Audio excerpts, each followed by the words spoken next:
So, there is this game on Roblox, which I personally think is severely underrated in terms of plot, lore, and characters, called Entry Point. It's a stealth action, crime fiction themed first-person shooter developed by Freefall Softworks on Roblox. As far as probably everyone playing the game knew, it came to an end in development roughly a year ago, and I'm not sure about everyone's interpretation of it, but I kind of thought that this is it. This world and these characters aren't going to be used for any more stories. We come to the end of this, anything new is just going to be fan-made. Turns out that's probably incorrect, and I'm quite happy about it. On April 16th, 2023, yeah, this video took a while, didn't it? Freefall Softworks released a demo titled Infiltration Engine Demo, although the thumbnail icon suggests the actual name would be Operators, which I think sounds pretty neat. As of the time I started making this video, April 18th, there's only one mission in it where you, the operator, are sent into a building by two mission coordinators to assassinate someone.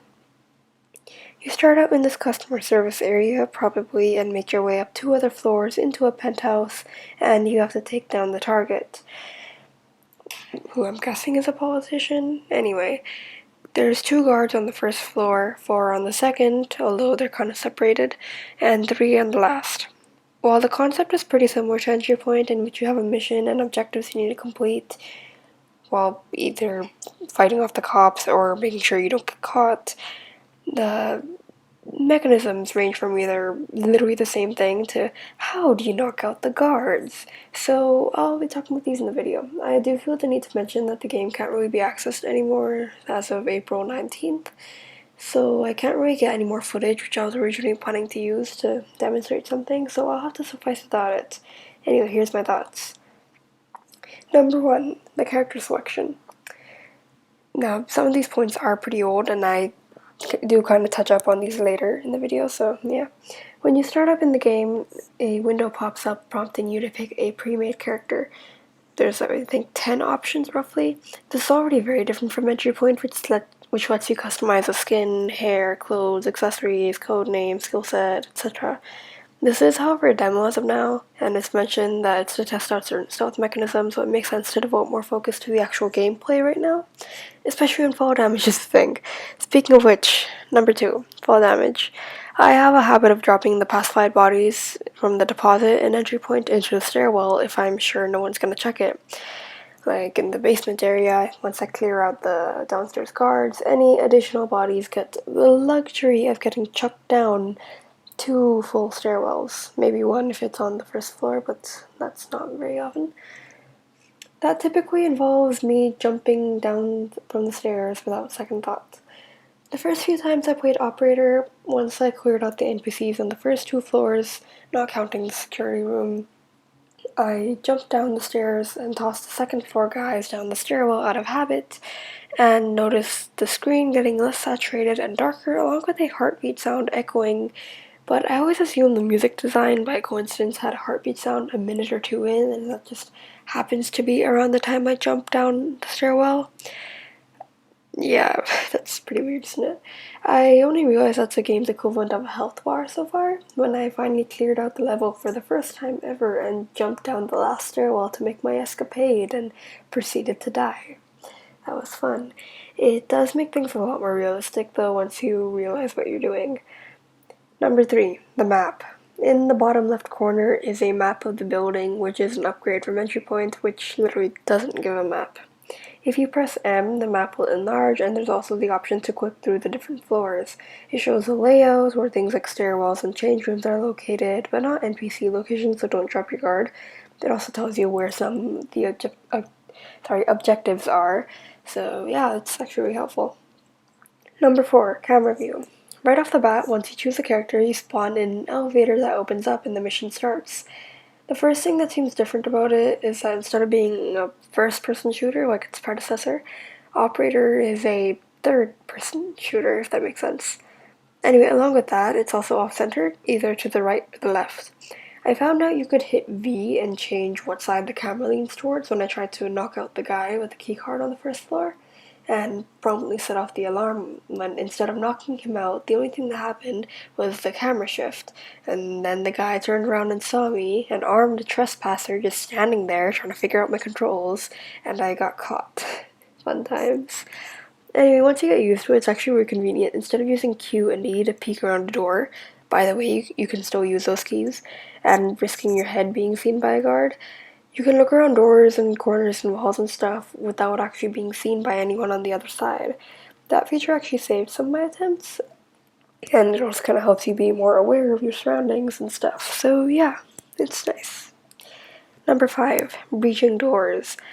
I really like how it zooms in when you try and lockpick or drill a door lock. According to the help section, it's because all you're concentrating on is the door, hence it decreases your sense of awareness from like everywhere else. So you can't turn your head or anything. It does make the game a lot more realistic, since the camera movement is just limited to the equivalent of moving your eyes around.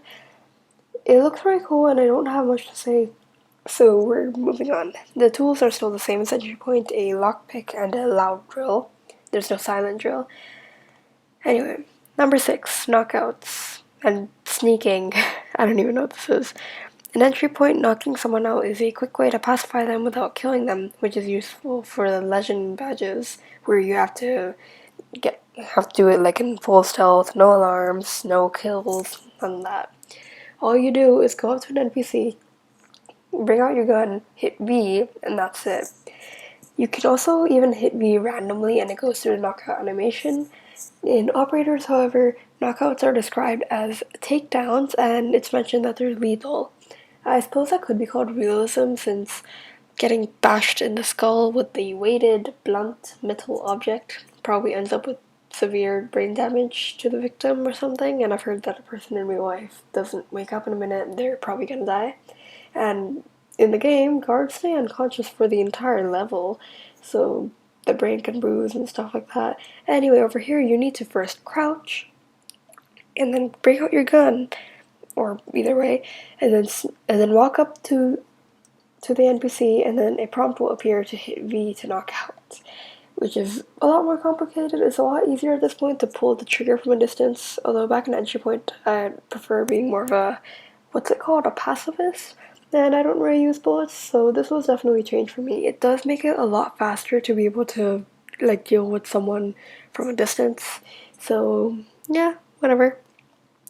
Number 7, the animations. You can literally climb your way up. If only I knew about this the first time I managed to finally get up to the third floor and decide to explore and see what would happen if I dropped down from the balcony. Like the one with the glass wall that kind of overlooks the floor. I couldn't figure out how to get back up, since I assumed this would be like entry points level with a financier in a way where if you drop down the helicopter pad, you can just walk around the deck once again and go up the stairs. But over here, there were no stairs, no ladders, no convenient looking boxes like in the black site where you start the mission. Or that's what it looked like. Embarrassingly enough, quite a while later, I was watching some other videos about the mission and saw plenty of people just climbing the big clunky thing that's along the wall, I don't know what it is, and parkouring up to the deck. The animation on this is actually really fluid, and it's a lot better than the weird crate ladder thing in the black site, which is almost always a hit or miss, usually a miss for me. So yeah, I didn't get a chance to try it out before 19th when the game got private, so yeah, I still have to try that out. Number 8, comparisons from this operator to the freelancer. I watched Skigsplodig's video on the new game, channel link in description, and as always there's something they found which completely flew over my head. Now, for the character selection, remember when I said something about how there probably wasn't much focus on the character designs, and to be honest, I kinda just thought Shadow threw some designs together? Well, I was wrong about that.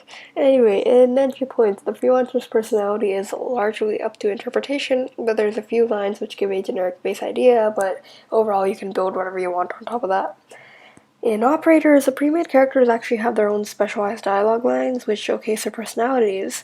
I originally had no idea about this since I always played as the girl with the brown hair and highlights at the bottom, aka the subject of the speed paints on your screen right now, if it wasn't obvious. Anyway, the exchange where the support warns, civilians aren't allowed in here when you go into a trespassing area for the first time, to which the character replies, but I'm not a civilian, I'm an assassin, are assassins allowed here? Is specific to her. I kind of thought everyone did that. Anyway, I also kind of assumed the operator as a character was generally somewhat snarky, mainly a bit sarcastic, but overall they're all the same, only visually different. Even though looking at the selection menu, the poses and expressions, the different things about them, I just suppose that was to make it look visually interesting at first. Slow clap on 3, everyone.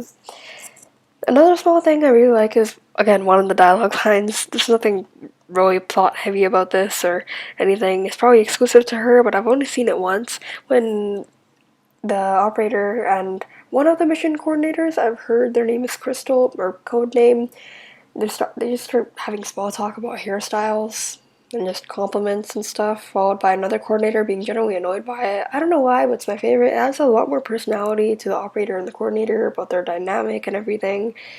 Yeah, I really like it. Number 9. Will this be continued? If you look at the help guide, there's this thing called a social engineering perk. From what I remember, a skill tree or something similar to the concept was also mentioned, just like an entry point.